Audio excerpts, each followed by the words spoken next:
လူစီဂူဟာ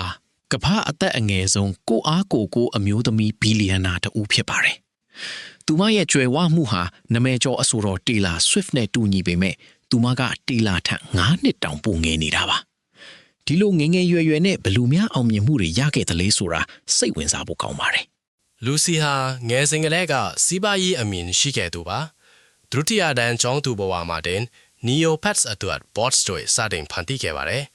သူမလိုချင်တဲ့ skateboard လိုအရာမျိုးတွေကိုဝယ်ဖို့အတွက်ကျောင်းကစားခွင့်မှာပစ္စည်းတွေရောင်းရခဲ့နေ online ပေါ်ကနေပိုက်ဆံရှာတဲ့အထိစ조사ခဲ့တာဖြစ်ပါတယ်။ပန်စမတန်နဲ့ရှလမတန်ဝဲဝါမှာတော့ဒူမရဲ့နီလန်တွေကပို့ပြီးပါနာလာပါတယ်။လူဆိုင်များတဲ့ TV series တွေရဲ့အမိတွေနဲ့ website တွေကိုဝယ်ယူပြီးကြော်ညာတွေကနေဝင်ငွေရှာခဲ့ပါတယ်။လူတွေကမရှိသေးတဲ့အပိုင်းတွေကိုလိုက်ရှာရင်ဒူမရဲ့ site ထဲကိုရောက်လာအောင်ဖန်တီးခဲ့တာက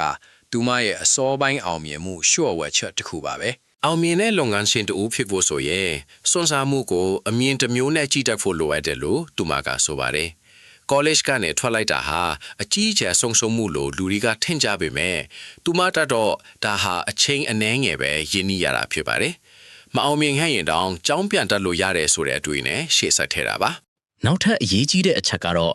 ကိုတိကျွမ်းတဲ့လူမှုကွန်ရက်ဟာကိုယ့်ရဲ့တန်ဖိုးပဲဆိုတာပါပဲ။အသက်ငယ်ရွယ်စဉ်မှာလုပ်ငန်းရှင်ကြီးတွေကိုအီးမေးလ်ပို့ရင်ကလေးတစ်ယောက်ဖြစ်နေတာကြောင့်ပို့ပြီးအကူအညီရလွယ်တယ်ဆိုတာကိုသူမသဘောပေါက်ခဲ့ပါတယ်။ဒီလိုငယ်ရွယ်မှုကိုအခွင့်အရေးတစ်ခုအနေနဲ့အသုံးချနိုင်ခဲ့တာကသူမရဲ့အားသာချက်ဖြစ်လာပါတယ်။လူစီဟာပတ်စံထက်တင်ယူမှုကိုပိုပြီးဦးစားပေးတဲ့သူပါ။တခါလေမှာဒေါ်လာတန်ပေါင်းများစွာရနိုင်တဲ့အခွင့်အရေးတွေကိုတော့တင်ယူစရာမရှိတော့ဘူးလို့ခံစားရင်စွန့်လွတ်ခဲ့ပါတယ်။ရရှိလာတဲ့ဘ ഹു တုဒတွေကနောက်ပိုင်းဘဝအသက်ပိုပြီးတန်ဖိုးရှိမယ်လို့သူမကခိုင်ခိုင်မာမာယုံကြည်ထားတာကြောင့်ဖြစ်ပါတယ်။ Scale AI ကိုမထေထောင်ခင် Quora နဲ့ Snap လိုကုမ္ပဏီကြီးတွေမှာလုပ်ကိုင်ခဲ့တဲ့အတွေ့အကြုံတွေကလည်းသူမကိုအများကြီးအထောက်အကူဖြစ်စေခဲ့ပါတယ်။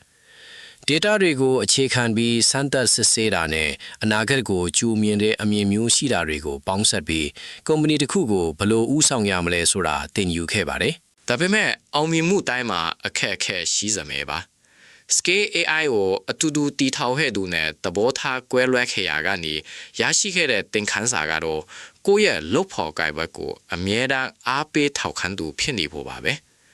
အမြင်ချင်းမတူရင်တော့ကုမ္ပဏီရဲ့ရှေ့ရဲ့အတွက်တဦးနဲ့တဦးယုံကြည်မှုရှိဖို့ကအဓိကကြပါတယ်။အခုအခါမှာတော့သူမဟာ creator တွေကိုယ်တိုင်ကအမှတ်တံဆိပ်တစ်ခုဖြစ်လာတဲ့ခေတ်ကိုဦးဆောင်နေပါတယ်။